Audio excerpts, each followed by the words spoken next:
ಮಾಜಿ ಸಿಎಂ ದೇವರಾಜ್ ಅರಸು ಅವರ ದಾಖಲೆಯನ್ನ ಸದೆಗಟ್ಟಿರುವಂತಹ ಸಿದ್ದರಾಮಯ್ಯ ರಾಜ್ಯದ ದೀರ್ಘಾವಧಿ ಮುಖ್ಯಮಂತ್ರಿ ಎಂಬ ಹೆಗ್ಗಳಿಕೆಗೆ ಪಾತ್ರರಾಗಿದ್ದಾರೆ. ಸಿದ್ದರಾಮಯ್ಯ ಅರಸು ದಾಖಲೆ ಬ್ರೇಕ್ ಮಾಡ್ತಾ ಇದ್ದಂತೆ ರಾಜ್ಯದ ಕಾಂಗ್ರೆಸ್ ಪಡಸಾಲೆಯಲ್ಲಿ ಮುಂದಿನ ರಾಜಕೀಯ ವಿದ್ಯಮಾನಗಳ ಬಗ್ಗೆ ಭಾರಿ ಚರ್ಚೆ ಆಗ್ತಾ ಇದೆ. ಅಧಿಕಾರ ಹಸ್ತಾಂತರದ ಬಗ್ಗೆ ಹೈಕಮಾಂಡ್ ಮಟ್ಟದಲ್ಲಿ ಮಹತ್ವದ ಸಭೆ ನಡೆಯುವ ಸಾಧ್ಯತೆ ಕೂಡ ಇತ್ತು. ಹೀಗಾಗಿ ದೆಹಲಿ ದಂಡಯಾತ್ರೆಗೆ ಸಿದ್ದರಾಮಯ್ಯ ಮತ್ತು ಡಿಕೆ ಶಿವಕುಮಾರ್ ತಯಾರಿ ನಡೆಸಿದ್ದಾರೆ. ಆದರೆ ಹೈಕಮಾಂಡ್ನಿಂದ ಕಾಲ್ ಬರದೆ ಯಾರೂ ಸಹ ದೆಹಲಿಗೆ ಬರಬಾರದು ಅಂತ ಖರ್ಗೆ ಹೇಳಿದ್ದಾರೆ. ರಾಹುಲ್ ಗಾಂಧಿ ಭೇಟಿಗೆ ಅವಕಾಶ ಸಿಕ್ಕರೆ ಜನವರಿ 13ರಂದು ಸಿದ್ದರಾಮಯ್ಯ ದೆಹಲಿಗೆ ತೆರಳುವಂತ ತಯಾರಿಯಲ್ಲಿದ್ದಾರೆ. ಸಿಎಂ ಸಿದ್ದರಾಮಯ್ಯ ಅವರು ಮಾಜಿ ಸಿಎಂ ದೇವರಾಜ್ ಅರಸು ಅವರ ದಾಖಲೆ ಸರಿಗಟ್ಟಿದ್ದಾರೆ. ದಾಖಲೆ ಮುರಿದ ಹಿನ್ನೆಲೆ ಮೈಸೂರಿನ ಸಿದ್ದರಾಮನ ಹುಂಡಿಯಲ್ಲಿ ಸಂಭ್ರಮದ ವಾತಾವರಣ ಮನೆ ಮಾಡಿತ್ತು. ಸಿದ್ದರಾಮಯ್ಯ ಅಭಿಮಾನಿಗಳು ಬೃಹತ್ ಕಟೌಟ್ ಹಾಕಿ ಪಟಾಕಿ ಸಿಡಿಸಿ ಡ್ಯಾನ್ಸ್ ಮಾಡಿ ಸಂಭ್ರಮಿಸಿದ್ದಾರೆ.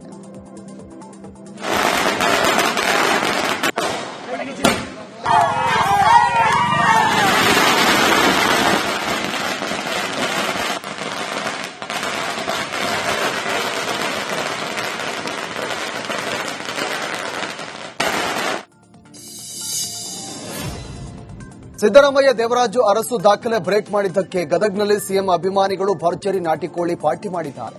ಗದಗ ಜಿಲ್ಲೆಯ ಗಜೇಂದ್ರಗಡ ತಾಲೂಕಿನ ವದೇಗೋಳ ಗ್ರಾಮದಲ್ಲಿ ಸಿದ್ದರಾಮಯ್ಯ ಅಭಿಮಾನಿಗಳು ಗ್ರಾಮಸ್ಥರಿಗೆ ನಾಟಿಕೋಳಿ ಸಾರಿನ ಔತಣಕೂಟವನ್ನು ನೀಡಿದ್ದಾರೆ. ಈ ವೇಳೆ ಸಿದ್ದರಾಮಯ್ಯ ಪರ ಘೋಷಣೆ ಕೂಗಿ ಅಭಿಮಾನಿಗಳು ಸಂಭ್ರಮಿಸಿದರು. ಇವತ್ತಿನ ದಿನ ನಮ್ಮ ಹಳ್ಳಿ ಒಳಗ ಹಬ್ಬದ ವಾತಾವರಣ. ಯಾಕಂತಂದ್ರೆ ನಮ್ಮ ರಾಜ್ಯದ ಮುಖ್ಯಮಂತ್ರಿಯಾಗಿ ಸುದೀರ್ಘ ಕಾಲ ಮುಖ್ಯಮಂತ್ರಿಯಾಗಿ ಇವತ್ತು ಸನ್ಮಾನ್ಯ ಶ್ರೀ ಡಿ ದೇವರಾಜ್ ಅರಸು ಅವರನ್ನ ಹಿಮ್ಮೆಟ್ಟಿ ಅವರು 1ನೇ ಸ್ಥಾನಕ್ಕೆ ಬಂದಿದ್ದು ನಮ್ಮ ಹಳ್ಳಿ ಒಳಗ ಮತ್ತು ನಮ್ಮ ಸುತ್ತಮುತ್ತಲ ಗ್ರಾಮದೊಳಗ ಒಂದು ಹಬ್ಬದ ವಾತಾವರಣ.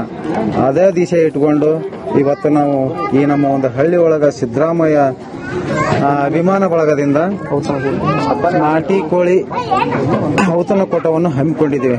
ಅದು ಮಿಗಿಲಾಗಿ ಮತ್ತೆ ನೈಟ್ ಡಿಜೆ ಒಂದು ಕಾರ್ಯಕ್ರಮವನ್ನು ಹಮ್ಮಿಕೊಂಡಿದ್ದೀವಿ. ರಾಜ್ಯ ಕಾಂಗ್ರೆಸ್ನಲ್ಲಿ ಅಧಿಕಾರ ಹಸ್ತಾಂತರವೋ ಇಲ್ಲ ಸಂಪುಟಕ್ಕೆ ಸರ್ಜರಿಯೋ ಅನ್ನೋ ಚರ್ಚೆಯ ನಡುವೆ ಸಿದ್ದರಾಮಯ್ಯ ಪರ ಶಾಸಕ ಬಸವರಾಜ ರಾಯರೆಡ್ಡಿ ಭರ್ಜರಿ ಬ್ಯಾಟ್ ಬೀಸಿದ್ದಾರೆ. ಸಿದ್ದರಾಮಯ್ಯನವರೇ ಸಿಎಂ ಆಗಿ ಮುಂದುವರಿಯುವಂತ ಸುಳಿವು ಕೊಟ್ಟಿರುವಂತ ರಾಯರೆಡ್ಡಿ ಸಿದ್ದರಾಮಯ್ಯ ಪೂರ್ಣಾವಧಿ ಸಿಎಂ ಅಂತ ಹೇಳಿದ್ದಾರೆ. ಈ ನಡುವೆ ಸಿದ್ದರಾಮಯ್ಯಗೆ ಪತ್ರ ಬರೆದಿರುವಂತ ರಾಯರೆಡ್ಡಿ ಅದರಲ್ಲಿ 5 ವರ್ಷ ನೀವೇ ಸಿಎಂ ಆಗಿರಬೇಕು ಅಂತ ಹೇಳಿದ್ದಾರೆ. 2028ರವರೆಗೆ ರಾಜ್ಯದ ಸಿಎಂ ಆಗಿ ಅಭಿವೃದ್ಧಿಗೆ ಶ್ರಮಿಸುತ್ತೀರಿ. ನಿಮ್ಮ ಪ್ರಾಮಾಣಿಕ ಪಾರದರ್ಶಕ ಆಡಳಿತ ಜನಪರವಾಗಿದೆ. ನಿಮ್ಮ ಆಡಳಿತ ಮುಂದಿನ ಪೀಳಿಗೆಗೆ ದಾರಿದೀಪವಾಗಲಿ ಅಂತ ರಾಯರೆಡ್ಡಿ ತಿಳಿಸಿದ್ದಾರೆ. ರಾಜ್ಯದಲ್ಲಿ ಕಳೆದ 4 ತಿಂಗಳಿಂದ ನೆನೆಗುದಿಗೆ ಬಿದ್ದಿದ್ದ ಸಂಪುಟ ಪುನಾರಚನೆಗೆ ಮತ್ತೆ ಜೀವ ಬಂದಿದೆ. ಸಂಪುಟ ಪುನಾರಚನೆಗೆ ಸಿಎಂ ಮುಹೂರ್ತ ಫಿಕ್ಸ್ ಮಾಡಿಕೊಳ್ಳಲು ಸಜ್ಜಾಗಿದ್ದಾರೆ. ಯಾರನ್ನ ಕ್ಯಾಬಿನೆಟ್ನಿಂದ ಕೈಬಿಡಬೇಕು ಅಂತ ತೀರ್ಮಾನ ಮಾಡಿರುವಂತಹ ಸಿಎಂ ಈ ಬಗ್ಗೆ ರಾಹುಲ್ ಗಾಂಧಿ ಬಳಿ ಗ್ರೀನ್ ಸಿಗ್ನಲ್ ಪಡೆಯಲು ತಯಾರಿಯನ್ನು ನಡೆಸಿದ್ದಾರೆ. ಮೈಸೂರಲ್ಲಿ ಈ ಬಗ್ಗೆ ಮಾತನಾಡಿದ ಸಿದ್ದರಾಮಯ್ಯ ಸಂಪುಟ ಪುನಾರಚನೆ ಆಗಬೇಕು ಅಂತ ದಾಳ ಹೊರಡಿಸಿದ್ದಾರೆ. ರಾಹುಲ್ ಗಾಂಧಿ ಜೊತೆ ಚರ್ಚೆ ಮಾಡಿದ್ದು ಯಾವಾಗ ಚರ್ಚಿಸಲಿದ್ದು ಯಾವಾಗ ಕರೆದ್ರೂ ಕೂಡ ನಾನು ಹೋಗ್ತೇನೆ ಅಂತ ಹೇಳಿದ್ದಾರೆ. ಆ ಮೂಲಕ ಡಿಕೆಶಿ ಸಿಎಂ ಆಗಬೇಕು ಎಂದಿದ್ದ ಬೆಂಬಲಿಗರ ನಿರೀಕ್ಷೆ ಮತ್ತೆ ಹುಸಿಯಾಗಿದೆ. ಮಾಡಲೇಬೇಕು.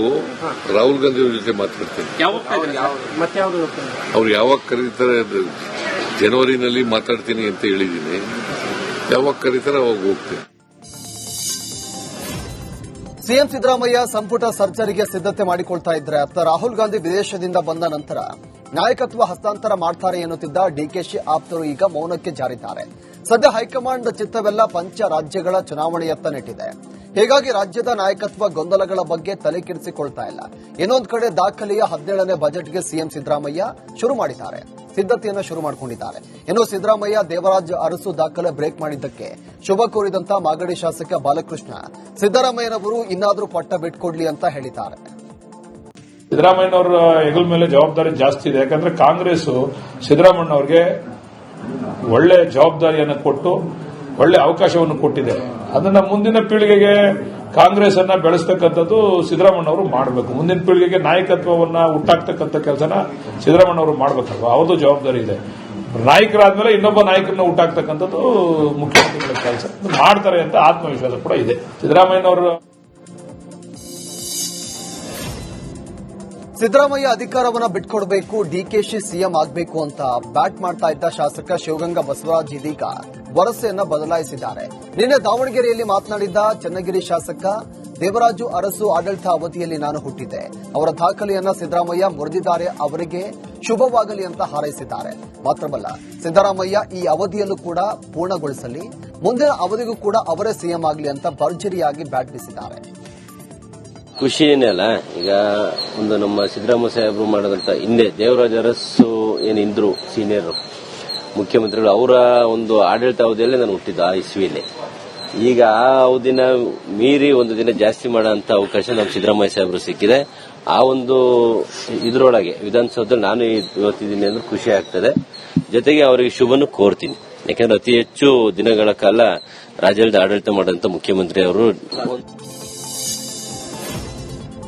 ಸ್ಥಳೀಯ ಸಂಸ್ಥೆಗಳ ಚುನಾವಣೆಯಲ್ಲಿ ಬಿಜೆಪಿ ಜೊತೆ ಮೈತ್ರಿ ಇಲ್ಲ ಎಂಬ ದೇವೇಗೌಡರ ಹೇಳಿಕೆಯಿಂದ ಮಂಡ್ಯದ ಬಿಜೆಪಿ ನಾಯಕರು ಗರಂ ಆಗಿದ್ದಾರೆ. ನಿನ್ನೆ ಬೆಂಗಳೂರಲ್ಲಿ ನಡೆದಂತ ಜಿಲ್ಲಾವಾರು ನಾಯಕರ ಸಭೆಯಲ್ಲಿ ಜೆಡಿಎಸ್ ನಾಯಕರು ಬೇಸರ ಹೊರಹಾಕಿದ್ದಾರೆ. ಕುಮಾರಸ್ವಾಮಿ ಅವರಿಗೆ ಹಾಲಿ ಸಂಸದ ಸ್ಥಾನ ಬಿಟ್ಟುಕೊಟ್ಟು ಗೆಲ್ಲಿಸಿದ್ದೇವೆ, ಅವರನ್ನ ಕೇಂದ್ರ ಸಚಿವರನ್ನಾಗಿ ಮಾಡಿದ್ದೇವೆ, ಅವರ ಆಸೆ ತೀರಿಸಿಕೊಂಡ ಬಳಿಕ ಮೈತ್ರಿ ಬೇಡ ಅಂತಿದ್ದಾರೆ. ಇರಲಿ, ನಾವು ನಮ್ಮ ಸ್ವಂತ ಬಲದಿಂದಲೇ ಮಂಡ್ಯದಲ್ಲಿ ಬಿಜೆಪಿ ಪಕ್ಷ ಸಂಘಟನೆ ಮಾಡ್ತೇವೆ ಅಂತ ಅಸಮಾಧಾನ ಹೊರಹಾಕಿದ್ದಾರೆ. ಮಾತ್ರವಲ್ಲ, ಮಾಜಿ ಸಚಿವ ನಾರಾಯಣಗೌಡ ಮತ್ತು ಮಾಜಿ ಸಂಸದೆ ಸುಮಲತಾ ಇಬ್ಬರು ಕೂಡ ಜಿಲ್ಲಾ ಪ್ರವಾಸಕ್ಕೆ ಮುಂದಾಗಿದ್ದಾರೆ. ನಾವೆಲ್ಲ ಒಟ್ಟಾಗಿ ಸೇರಿ ಸ್ಥಳೀಯ ಚುನಾವಣೆಯನ್ನ ನಾವು ಫೇಸ್ ಮಾಡ್ತೀವಿ ಅಂತ ಹೇಳಲಿಕ್ಕೆ ಬಯಸ್ತಾ ಇದ್ದೀವಿ. ಸ್ವತಂತ್ರವಾಗಿ ನಾವು ನಮ್ಮ ಪಕ್ಷದಿಂದ, ನಮ್ಮ ಬಿಜೆಪಿ ಪಕ್ಷದಿಂದ ಅಂತ ಕಡೆಗಳೆಯೋ ಅಗತ್ಯ ಇಲ್ಲ. ಯಾಕೆಂದ್ರೆ ಆ ದಿನ ಕುಮಾರಸ್ವಾಮಿ ಅವರನ್ನ ಟಿಕೆಟ್ ಕೊಟ್ಟಂತ ಸಂದರ್ಭದಲ್ಲಿ ಸುಮಲತಾ ಮೇಡಮ್ ಅವ್ರನ್ನು ನಾವೆಲ್ಲ ಮನೆಗೆ ಹೋಗಿ ಮನವರಿಕೆಯನ್ನ ಮಾಡಿದ್ರು. ಮುಂದಿಗೆ ಭವಿಷ್ಯ ಇದೆ, ನಾವು ಜೊತೆಲಿ ಹೋಗೋಣ ಮಂಡ್ಯ ಜಿಲ್ಲೆ ಮತ್ತು ಹಳೆ ಮೈಸೂರು ಭಾಗದಲ್ಲಿ ಅಂತೇಳಿ ನಾವೆಲ್ಲ ತೀರ್ಮಾನವನ್ನು ತಗೊಂಡು ಆತ್ಮಪೂರ್ವಕವಾಗಿ ಮಾಡ್ದೋ. ನಾವು ಚುನಾವಣೆಯಲ್ಲಿ ಯಾವ ಆಡಂಬರ ಮಾಡಲಿಲ್ಲ. ಈ ದಿನ ಬಳ್ಳಾರಿ ರಕ್ತ ರಾಜಕೀಯದಲ್ಲಿ ಶಾಸಕರಾದ ಭರತ್ ರೆಡ್ಡಿ ಹಾಗೂ ಜನಾರ್ದನ್ ರೆಡ್ಡಿ ಬೆಂಬಲಿಗರ ರೋಷಾವೇಶ ಸ್ಫೋಟ ಆಗಿದೆ. ಬಳ್ಳಾರಿ ದಳ್ಳೂರಿ ಫೈರಿಂಗ್ ಪ್ರಕರಣ ರಾಯಲಸೀಮೆಯಲ್ಲಿ ಮತ್ತೊಮ್ಮೆ ರಾಜಕೀಯ ಕಿಚ್ಚು ದಗದಗಿಸಿದೆ. ರೆಡ್ಡಿಗಳ ಕಾಳಗದಲ್ಲಿ ಕಾಂಗ್ರೆಸ್ ಕಾರ್ಯಕರ್ತನ ಪ್ರಾಣ ಪಕ್ಷಿ ಹಾರಿ ಹೋಗಿದ್ದು ಇದೀಗ ರಾಜಕೀಯ ಕೆಸರರ ಚಾಟಕ್ಕೆ ಕಾರಣವಾಗಿದೆ. ಇದರ ಮಧ್ಯೆ ನಮ್ಮವರು ದಾಳಿ ಮಾಡಿಲ್ಲ ಅಂತ ನಾನೇನು ಹೇಳಲ್ಲ, ದಾಳಿಗೆ ಪ್ರತಿದಾಳಿ ಇದ್ದೇ ಇರುತ್ತೆ ಎನ್ನುವ ಮೂಲಕ ಕಟ್ಟಿಗೆ ಖಾರದ ಪುಡಿ ಸತ್ಯವನ್ನ ರಾಮುಲು ಒಪ್ಪಿಕೊಂಡಂತೆ ಕಾಣ್ತಾ ಇದೆ. ಮಾಡಿದಂತ ಟೈಮಲ್ಲಿ ಅವರು ಸುಮಾರು ಸಾವಿರಾರು ಮಂದಿ ಕಾರ್ಯಕರ್ತರು, ಸಾವಿರಾರು ಮಂದಿ ಹಿಂಬಾಲಕರು, ಸಾವಿರಾರು ಮಂದಿ ಗುಂಡಗಳು ಬಂದಂತ ಟೈಮಲ್ಲಿ ನಮ್ಮ ಹತ್ರ ಏನ್ ಮಾಡಕ್ಕಾಗುತ್ತೆ? ಒಂದು ಫೈರಿಂಗ್ ಅನ್ನ ನಡೀತಾ ಇದೆ ಅಂದ್ರೆ ನಾವು ಫೈರಿಂಗ್ ಅನ್ನು ಮಾಡುವಂತ ಟೈಮಲ್ಲಿ ಪೆಟ್ರೋಲ್ ಬಾಂಬ್ಸ್ ಬಂದಾವ ಅಂತ ಹೇಳಿದ್ರೆ ಹೌದು, ಕಟ್ಟಿಗಳು ಇದ್ರೆ ನಮ್ದೇ ಕಟ್ಟಿಗಳು ಇರ್ಬೋದೇನೋ, ಅದ್ರಲ್ಲಿ ಯಾಕೆ ಮುಚ್ಚಿಡ್ಕೊಳ್ಳೋದೇನೈತೆ? ಅವರಪ್ಪ ಹೊಡಿತಾರೆ ಅಂತ ಹೇಳಿ ನಾವು ಅವ್ರ ಕಪಾಳಕ್ಕೆ ಹೊಡಿತಾರೆ ಅಂದ್ರೆ ನಾವು ಕಪಾಳಕ್ಕೆ ಕೊಡಿಸ್ಕೊಂಡು ಕೊಡಕ್ ಆಗುತ್ತೇನೋ?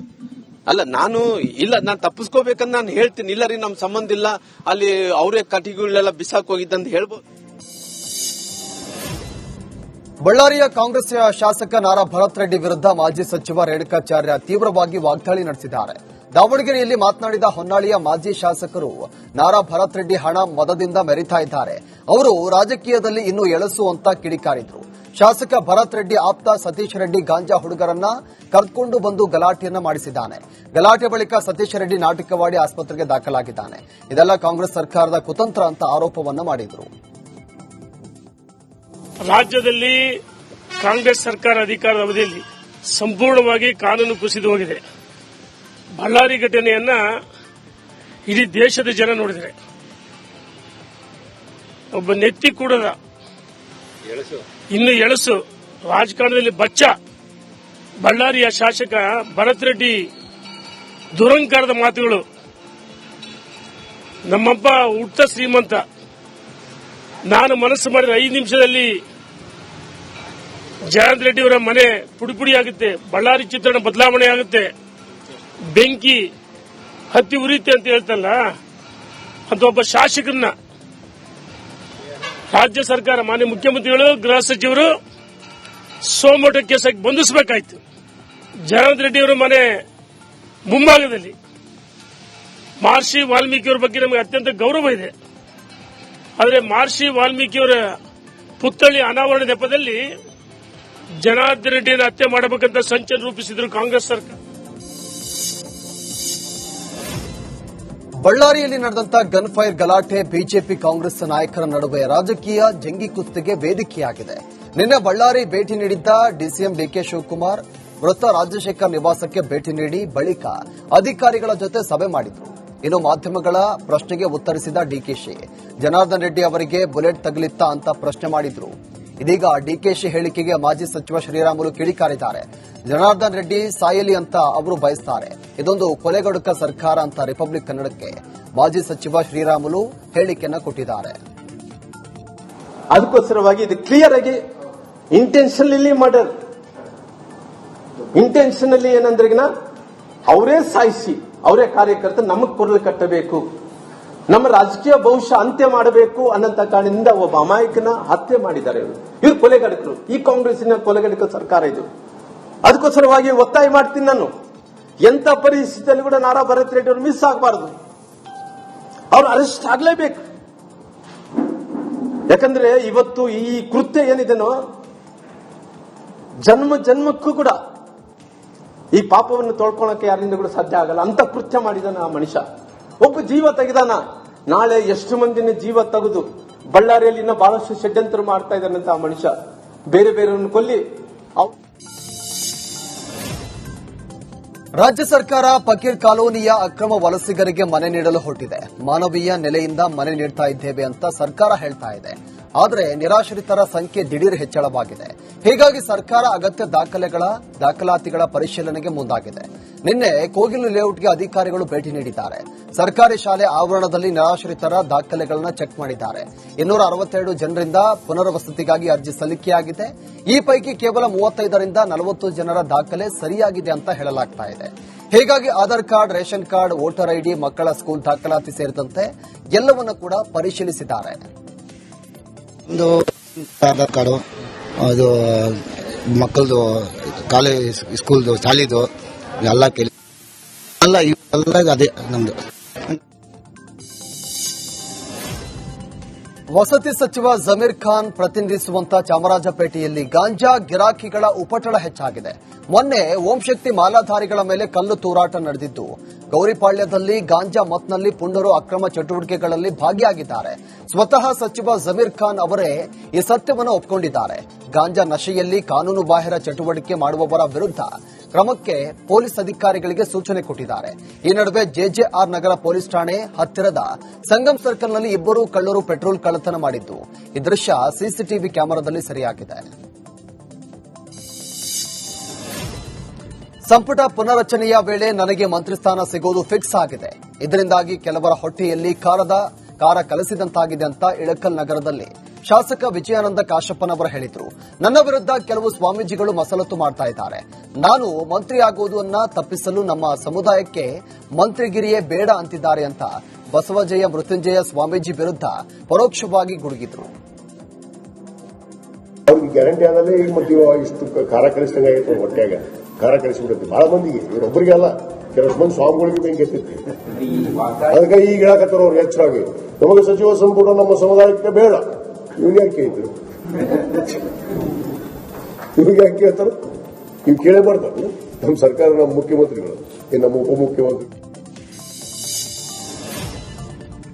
ಕಾಂಗ್ರೆಸ್ನಲ್ಲಿ ಅಧಿಕಾರ ಹಸ್ತಾಂತರ ಕದನ ನಡೀತಾ ಇದ್ರೆ ಅತ್ತ ಬಿಜೆಪಿಯಲ್ಲೂ ಕೂಡ ಬಿಜೆಪಿಯ ರಾಜ್ಯಾಧ್ಯಕ್ಷರ ಬದಲಾವಣೆ ಫೈಟ್ ಜೋರಾಗಿ ನಡೀತಾ ಇದೆ.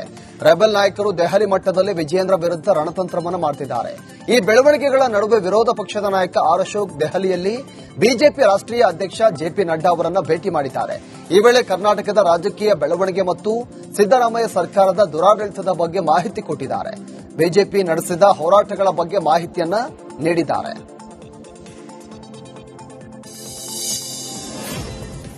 ತಮಿಳುನಾಡಿನಲ್ಲಿ ದೀಪಂ ವಿವಾದ ತಾರಕಕ್ಕೇರಿದ್ದು, ಪುರಾತನ ತಿರುಪರನ್ ಕುಂದ್ರಂ ಬೆಟ್ಟದ ಮೇಲಿನ ದೀಪ ಸ್ತಂಭಗಳಲ್ಲಿ ಹಿಂದೂಗಳಿಗೆ ಕಾರ್ತಿಕ ದೀಪ ಬೆಳಗಿಸಲು ಮದ್ರಾಸ್ ಹೈಕೋರ್ಟ್ ಅನುಮತಿಸಿದೆ. ಈ ಕುರಿತಂತೆ ಮಾಜಿ ಡಿಸಿಎಂ ಕೆಎಸ್ ಈಶ್ವರಪ್ಪ ಮಾತನಾಡಿದ್ದಾರೆ. ಹಿಂದೂ ಶ್ರದ್ಧಾ ಕೇಂದ್ರಕ್ಕೆ ಭೇಟಿ ನೀಡುವ ಅವಕಾಶ ಲಭಿಸಿದ್ದು ನಮ್ಮ ಸೌಭಾಗ್ಯ. ಹಿಂದೂ ವಿರೋಧಿ ಮನಸ್ಥಿತಿಯ ತಮಿಳುನಾಡು ರಾಜ್ಯ ಸರ್ಕಾರ ಮತ್ತು ವಕ್ಫ್ ಮಂಡಳಿ ಹಿಂದೂಗಳ ಕಾರ್ತಿಕ ದೀಪೋತ್ಸವ ಮಾಡದಂತೆ ಕೋರ್ಟ್ ಮೊರೆ ಹೋಗಿದ್ರು. ಆದರೆ ಮದ್ರಾಸ್ ಹಿಂದೂಗಳ ಪರ ತೀರ್ಪನ್ನ ನೀಡಿದೆ, ಹೀಗಂತ ಹೇಳಿದ್ದಾರೆ. ಮಹಿಳೆಯರನ್ನ ಹಿಂಬಾಲಿಸಿ ಕಿರುಕುಳ ಕೊಡ್ತಾ ಇದ್ದ ರೌಡಿ ಶೀಟರ್ನನ್ನ ಸ್ಥಳೀಯರು ಹಿಡಿದು ಧರ್ಮದೇಟು ಕೊಟ್ಟಿದ್ದಾರೆ. ಮೈಸೂರಿನ ಊಟಗಳ್ಳಿಯಲ್ಲಿ ರೌಡಿ ಶೀಟರ್ಗೆ ಬೀದಿಯಲ್ಲಿ ಹಿಗ್ಗಾಮುಗ್ಗಾ ಥಳಿಸಿದಂತ ಘಟನೆ ನಡೆದಿದೆ. ಎಚ್ಡಿ ಕೋಟೆ ತಾಲೂಕಿನ ಆಗತ್ತೂರಿನ ರೌಡಿ ಶೀಟರ್ ರಾಜೇಶ್ ಮಹಿಳೆಯ ಫೋನ್ ನಂಬರ್ ಪಡೆದು ಅಸಭ್ಯವಾಗಿ ವರ್ತನೆ ಮಾಡ್ತಾ ಇದ್ದ. ಇದೇ ಕಾರಣಕ್ಕೆ ಹುಣಸೂರು ಮುಖ್ಯ ರಸ್ತೆಯಲ್ಲಿ ಸಿಕ್ಕಿಬಿದ್ದಂತ ರಾಜೇಶನಿಗೆ ಮಹಿಳೆಯರು ಥಳಿಸಿದ್ದಾರೆ. ಕರ್ನಾಟಕದಲ್ಲೂ ತಮಿಳುನಾಡಿನ ಮಾದರಿಯಲ್ಲಿ ಮಹಿಳೆಯರ ಮೇಲಿನ ದೌರ್ಜನ್ಯ ತಡೆಗೆ ಕಾಯ್ದೆ ತರುವಂತೆ ರಾಜ್ಯದ ಕಾನೂನು ಸಚಿವ ಎಚ್.ಕೆ. ಪಾಟೀಲ್ಗೆ ರಾಜ್ಯ ಮಹಿಳಾ ಆಯೋಗ ಪತ್ರ ಬರೆದಿದೆ. ರಾಜ್ಯ ಮಹಿಳಾ ಆಯೋಗದ ಅಧ್ಯಕ್ಷೆ ನಾಗಲಕ್ಷ್ಮಿ ಚೌಧರಿ ಸಚಿವ ಎಚ್.ಕೆ. ಪಾಟೀಲ್ಗೆ ಪತ್ರವನ್ನು ಬರೆದಿದ್ದಾರೆ. ಈ ಕಾಯ್ದೆಯು ಮಹಿಳಾ ಪೀಡಕರಿಗೆ ಹೆಚ್ಚಿನ ಶಿಕ್ಷೆಯನ್ನ ವಿಧಿಸುವಂತಾಗುತ್ತೆ. ಜೊತೆಗೆ ಕಲಬುರಗಿ ಜಿಲ್ಲೆಯ ಸೇಡಂ ತಹಶೀಲ್ದಾರ್ ಕಚೇರಿಗೆ ಅನಾಮಧೇಯ ವ್ಯಕ್ತಿಯೊಬ್ಬ ಇಮೇಲ್ ಮೂಲಕ ಬಾಂಬ್ ಬೆದರಿಕೆ ಹಾಕಿದ್ದಾನೆ. ಕೆಲಕಾಲ ಆತಂಕ ಸೃಷ್ಟಿಯಾಗಿತ್ತು. ತಕ್ಷಣವೇ ಸ್ಥಳಕ್ಕೆ ಬಾಂಬ್ ನಿಷ್ಕ್ರಿಯ ದಳ ಹಾಗೂ ಪೊಲೀಸರು ಭೇಟಿ ನೀಡಿ ತಪಾಸಣೆ ನಡೆಸಿದಾಗ ಇದು ಹುಸಿ ಬೆದರಿಕೆ ಅನ್ನೋದು ದೃಢಪಟ್ಟಿದೆ. ಈ ಸಂಬಂಧ ಸೇಡಂ ಪೊಲೀಸ್ ಠಾಣೆಯಲ್ಲಿ ಕೇಸ್ ಕೂಡ ದಾಖಲಾಗಿದೆ. ಬಾಂಬ್ ಬೆದರಿಕೆಯ ವಿಷಯ ತಿಳಿತಾ ಇದ್ದಂತೆ ಕಚೇರಿಯಲ್ಲಿ ಆತಂಕದ ವಾತಾವರಣ ನಿರ್ಮಾಣವಾಗಿತ್ತು. ಮುನ್ನೆಚ್ಚರಿಕಾ ಕ್ರಮವಾಗಿ ಕಚೇರಿಯಲ್ಲಿದ್ದ ಎಲ್ಲ ಸಿಬ್ಬಂದಿ ಮತ್ತು ಸಾರ್ವಜನಿಕರನ್ನ ತಕ್ಷಣವೇ ಹೊರಕ್ಕೆ ಕಳಿಸಲಾಗಿದೆ. ಇನ್ನು ಸ್ಥಳಕ್ಕೆ ಧಾವಿಸಿದ ಬಾಂಬ್ ಪತ್ತೆ ದಳ, ಶ್ವಾನದಳ ಮತ್ತು ಸ್ಥಳೀಯ ಪೊಲೀಸ್ ಕಚೇರಿಯ ಮೂಲೆ ಮೂಲೆಯನ್ನ ಜಾಲಾಡಿದ್ರು. ಫೈಲ್ ಪ್ಯಾಕ್ಗಳು, ಕಪಾಟುಗಳು ಹಾಗೂ ಕಚೇರಿಯ ಆವರಣವನ್ನು ಸಂಪೂರ್ಣವಾಗಿ ಪರಿಶೀಲಿಸಲಾಯಿತು. ಅನ್ನದಾತರ ಬೆಳೆ ಹಾನಿ ಆಯಿತು, ಮಳೆ ಹಾನಿ ಆಯಿತು. ಇದೀಗ ಕಳ್ಳರ ಸರದಿ ಶುರುವಾಗಿದೆ. ಬೆಳಗಾವಿ ತಾಲೂಕಿನ ಶಹಾಪುರ, ವಡಂಗಾಂವ್, ಆನಗೋಳ, ಎಳ್ಳೂರು ಸೇರಿ ಹಲವು ಕಡೆ ಕೃಷಿ ಜಮೀನಿನಲ್ಲಿ ಕೇಬಲ್ ಕಳ್ಳತನ ಪ್ರಕರಣ ಹೆಚ್ಚಾಗ್ತಾ ಇದೆ. ಕೇಬಲ್ ಕಳ್ಳರ ಹಾವಳಿಯಿಂದ ಬೆಳಗಾವಿ ರೈತರು ಬೇಸತ್ತು ಹೋಗಿದ್ದಾರೆ. ಕೃಷಿ ಜಮೀನಿನಲ್ಲಿ ಅಳವಡಿಸಿದ ಐಪಿ ಸೆಟ್ನಲ್ಲಿರುವಂತಹ ಕೇಬಲ್ ಕಳ್ಳತನದಿಂದಾಗಿ ರೈತರು ಹೈರಾಣಾಗಿದ್ದಾರೆ.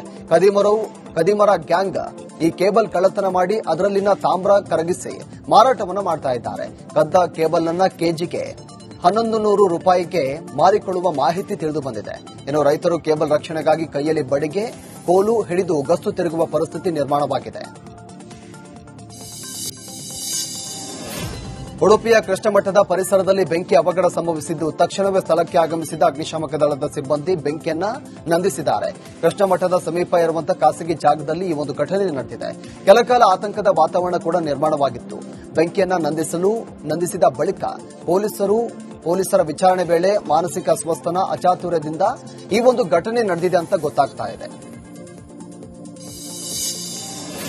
ದೇವಸ್ಥಾನದ ಪುಷ್ಕರಣಿಯಲ್ಲಿ ಸ್ನಾನಕ್ಕೆ ಹೋಗಿದ್ದ ಭಕ್ತರು ಕಾಲು ಜಾರಿ ನೀರು ಪಾಲಾಗಿದ್ದಾರೆ. ಬಾಗಲಕೋಟೆ ಜಿಲ್ಲೆ ಬಾದಾಮಿ ಸಮೀಪದ ಬನಶಂಕರಿ ದೇವಿ ದೇವಸ್ಥಾನದ ಪುಷ್ಕರಣಿಯಲ್ಲಿ ಈ ಒಂದು ದುರ್ಘಟನೆ ಸಂಭವಿಸಿದೆ. ಹರಿದ್ರಾ ತೀರ್ಥದ ಪುಷ್ಕರಣಿಯ ಹೊಂಡದಲ್ಲಿ ವ್ಯಕ್ತಿಯೊಬ್ಬರು ಜಲಸಮಾಧಿಯಾಗಿದ್ದಾರೆ.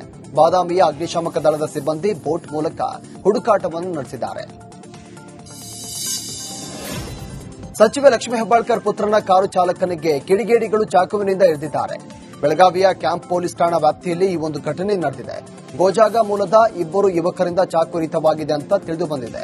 ದುಷ್ಕರ್ಮಿಗಳಿಬ್ಬರು ಬೈಕ್ನಲ್ಲಿ ಬಂದು ಚಾಕುವಿನಿಂದ ಇರಿಯುವ ದೃಶ್ಯ ಸಿಸಿ ಕ್ಯಾಮೆರಾದಲ್ಲಿ ಸೆರೆಯಾಗಿದೆ. ಅದೇ ಮಾರ್ಗವಾಗಿ ಹೋಗ್ತಾ ಇದ್ದ ಐಪಿಎಸ್ ಅಧಿಕಾರಿ ರವೀಂದ್ರ ಗಡಾದಿ ಅವರು ಕಾರು ಚಾಲಕ ಬಸವಂತನ ಜೀವ ಉಳಿಸಿದ್ದಾರೆ. ಇನ್ನು ಚಾಕು ಇರಿತವು ಹಣಕಾಸಿನ ವಿಚಾರಕ್ಕೆ ನಡೆದಿರಬಹುದು ಎಂಬ ಅನುಮಾನ ಕೂಡ ಮೂಡ್ತಾ ಇದೆ. ಚಿಕ್ಕಬಳ್ಳಾಪುರದ ನವದಂಪತಿಗಳ ಮೇಲಿನ ಹಲ್ಲೆ ಪ್ರಕರಣಕ್ಕೆ ಬಿಗ್ ಟ್ವಿಸ್ಟ್ ಸಿಕ್ಕಿದೆ. ಮದುವೆಯಾದ ಒಂದೇ ದಿನದಲ್ಲಿ ಸಾಯಿ ಸಂದೀಪನ ಮುಖವಾಡ ಕಳಚಿ ಬಿದ್ದಿದೆ. ಪೊಲೀಸ್ ಠಾಣೆಯಲ್ಲಿ ಕೀರ್ತನ ತಾಳಿ ಬಿಚ್ಚಿಟ್ಟು ತವರು ಮನೆ ಸೇರಿದ್ದಾಳೆ. ಕೀರ್ತನಾಳನ್ನ ಸಾಯಿ ಸಂದೀಪ್ ಯಾಮಾರಿಸಿ ಮದುವೆಯಾಗಿದ್ದ. ಈ ಹಿಂದೆಯೂ ಕೂಡ ಸಂದೀಪ್ 4-5 ಮದುವೆಯಾಗಿದ್ದಂತೆ. ಮಾತ್ರವಲ್ಲ, ಅಪ್ರಾಪ್ತ ಬಾಲಕಿಗೆ ಲೈಂಗಿಕ ಕಿರುಕುಳ ನೀಡಿದ್ದ ಕಾರಣಕ್ಕೆ ಪೋಕ್ಸೋ ಕೇಸ್ ಸಹ ಹಾಕಲಾಗಿದೆ. ಇನ್ನು ಯುವತಿಯ ಮುಂದೆ ಸಂದೀಪನ ಮೋಸದ ಜಾಲವನ್ನ ಸಾಕ್ಷಿ ಸಮೇತವಾಗಿ ಪೋಷಕರು ಬಿಚ್ಚಿಟ್ಟಿದ್ದಾರೆ. ಅಸಲಿ ಕಹಾನಿ ಕೇಳಿ ಕೀರ್ತನ ಶಾಕ್ಗೆ ಒಳಗಾಗಿದ್ದಾಳೆ. ಕಿರಿಕ್ ಪಾರ್ಟಿ ಮೂಲಕ ಬೆಳ್ಳಿತೆರೆಗೆ ಕಾಲಿಟ್ಟು ಇದೀಗ ಭಾರತದ ಚಿತ್ರರಂಗದಲ್ಲಿ ಟಾಪ್ ಹೀರೋಯಿನ್ ಆಗಿ ನಟಿ ರಶ್ಮಿಕಾ ಮಂದಣ್ಣ ಇನ್ನೂ ಸಹ ಕರ್ನಾಟಕದ ನಂಟು ಬಿಟ್ಟಿಲ್ಲ. ಕೊಡಗಿನ ವಿರಾಜಪೇಟೆ ನಿವಾಸಿಯಾಗಿರುವಂತಹ ರಶ್ಮಿಕಾ ಬಾಲಿವುಡ್ನಲ್ಲಿ ಬಹುಬೇಡಿಕೆಯ ನಟಿಯಾಗಿದ್ರೂ ಕೂಡ ಕೊಡಗಿನ ಮೂಲಕವೇ ತಮ್ಮ ಆದಾಯ ತೆರಿಗೆಯನ್ನು ಪಾವತಿ ಮಾಡುತ್ತಿದ್ದಾರೆ. ರಶ್ಮಿಕಾ ಮಂದಣ್ಣ LLP ಹೆಸರಲ್ಲಿ ಅವರು ತಮ್ಮ ಇನ್ಕಮ್ ಟ್ಯಾಕ್ಸ್ ಪಾವತಿ ಮಾಡ್ತಾ ಇದ್ದಾರೆ. ಕೊಡಗಿನ ನಂಬರ್ 1 ಟ್ಯಾಕ್ಸ್ ಪೇಯರ್ ಆಗಿದ್ದಾರೆ. ಪ್ರಸಕ್ತ ಹಣಕಾಸು ವರ್ಷದ 3 ಅವಧಿಯಲ್ಲೂ ಕೂಡ ರಶ್ಮಿಕಾರೇ ಮೊದಲ ಸ್ಥಾನದಲ್ಲಿದ್ದಾರೆ. ಸರ್ಕಾರಕ್ಕೆ 4,69 ಲಕ್ಷ ರೂಪಾಯಿ ಆದಾಯ ತೆರಿಗೆಯನ್ನ ಪಾವತಿ ಮಾಡಿದ್ದಾರೆ. ಸಂಕಷ್ಟಹರ ಚತುರ್ಥಿಯ ಪ್ರಯುಕ್ತ ಉಡುಪಿಯ ಉದ್ಯಾವರದ ಮಹತೋಬಾರ ಶ್ರೀ ಸಿದ್ಧಿ ವಿನಾಯಕ ದೇವಸ್ಥಾನದಲ್ಲಿ ಅಪರೂಪದ ಯಾಗ ನಡೆಯಿತು. ಇದೇ ಮೊದಲ ಬಾರಿಗೆ 10,000 ಸಂಖ್ಯೆಯಲ್ಲಿ ಆಯುಕ್ತ ಕದಳಿ ಯಾಗ ನಡೆಸಲಾಗಿದೆ. ಲೋಕ ಕಲ್ಯಾಣಾರ್ಥವಾಗಿ ಈ ಯಾಗವನ್ನು ಹಮ್ಮಿಕೊಳ್ಳಲಾಗಿದ್ದು, ವಿಘ್ನ ನಿವಾರಕ ಗಣೇಶನಿಗೆ ಬಾಳೆಹಣ್ಣು ಪ್ರಿಯವಾದ ತಿನಿಸಾಗಿದ್ದು, ಇದೇ ಕಾರಣಕ್ಕೆ 10,000 ಬಾಳೆಹಣ್ಣು ಸಮರ್ಪಿಸಿ ಯಾಗವನ್ನು ಕೈಗೊಳ್ಳಲಾಯಿತು. ರಾಜ್ಯದ ವಿವಿಧ ಮೂಲೆಗಳಿಂದ ಸಾವಿರಾರು ಭಕ್ತರು ಈ ಅಪರೂಪದ ಯಾಗದಲ್ಲಿ ಭಾಗಿಯಾಗಿದ್ದರು. ಬಾಗಲಕೋಟೆ ಜಿಲ್ಲೆಯ ಜಮಖಂಡಿ ತಾಲೂಕಿನ ಹಿಪ್ಪರಗಿ ಬ್ಯಾರೇಜ್ನ 22ನೇ ಕ್ರಸ್ಟ್ ಗೇಟ್ ಹಾಳಾಗಿದೆ. ಕೃಷ್ಣಾ ನದಿ ನೀರಿನ ಒತ್ತಡಕ್ಕೆ ಕ್ರಸ್ಟ್ ಗೇಟ್ ಮುರಿದ ಹಿನ್ನೆಲೆ ಅಬಕಾರಿ ಹಾಗೂ ಜಿಲ್ಲಾ ಉಸ್ತುವಾರಿ ಸಚಿವ ಆರ್ಬಿ ತಿಮ್ಮಾಪುರ ಸ್ಥಳಕ್ಕೆ ಭೇಟಿ ಕೊಟ್ಟು ಪರಿಶೀಲನೆ ನಡೆಸಿದ್ದಾರೆ. ಇದೇ ವೇಳೆ ಸಚಿವರಿಗೆ ಜಿಲ್ಲಾಧಿಕಾರಿ ಸಂಗಪ್ಪ ಬನಹಟ್ಟಿ, ತಹಶೀಲ್ದಾರ್ ಹಾಗೂ ನೀರಾವರಿ ಇಲಾಖೆ ಅಧಿಕಾರಿಗಳು ಸಾಥ್ ನೀಡಿದ್ದಾರೆ.